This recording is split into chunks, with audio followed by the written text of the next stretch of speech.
তার নাম তসলিমা আক্তার। নিজেকে ভিক্ষুক পরিচয় দিতেন তিনি, করতেন ভিক্ষাও।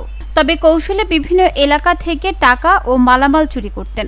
পুলিশ জানায় ভিক্ষুক সেজে চুরি করাই ছিল তার মূল পেশা। তসলিমা বেগমের বাড়ি চট্টগ্রামের সাতকানিয়ায়। গত ২৫ তারিখ সোমবার রাতে উপজেলার কালিয়াস ইউনিয়নের পূর্ব কাঠগড় এলাকায় অভিযান চালিয়ে তাকে গ্রেপ্তার করেছে লোহাগাড়া থানা পুলিশ। তিনি মৃত জয়নাল আবেদিনের স্ত্রী।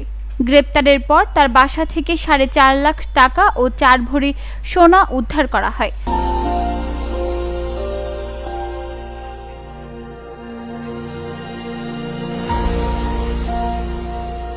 লোহাগাড়া পুলিশের সূত্র জানায়, গত ২১ আগস্ট খাদিজাতুল কোবরা নামে এক প্রবাসীর স্ত্রী লোহাগাড়া থেকে কক্সবাজারে যাওয়ার জন্য বাস স্টেশনে অপেক্ষা করছিলেন। ওই সময় কয়েকজন ভিক্ষুক তার কাছে ভিক্ষা চাইতে থাকেন। ভিক্ষুকদের কয়েকজন হঠাৎ নিজেদের মধ্যে বাঘ বিতণ্ডা শুরু করে দেন। খাদিজাতুল বিষয়টি সমাধান করতে গেলে ভিক্ষুক তাসলিমা কৌশলে খাদিজাতুলের কাঁধে থাকা ব্যাগের চেইন খুলে ২ ভরি ওজনের সোনা নিয়ে পালিয়ে যান।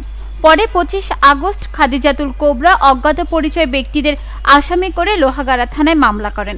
এই বিষয়ে জানতে চাইলে লোহাগাড়া থানার উপপরিদর্শক জাহিদ হোসেন জানান, মামলা করার পরে লোহাগাড়া থানা পুলিশ অভিযানে নামে। ঘটনাস্থলের সিসিটিভি ফুটেজ বিশ্লেষণ, তথ্য প্রযুক্তির সহায়তায় আসামি শনাক্ত করে গ্রেপ্তার করা হয়।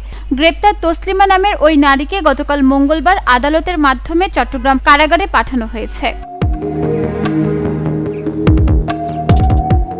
নিউজ ডেস্ক, চট্টগ্রাম সময়।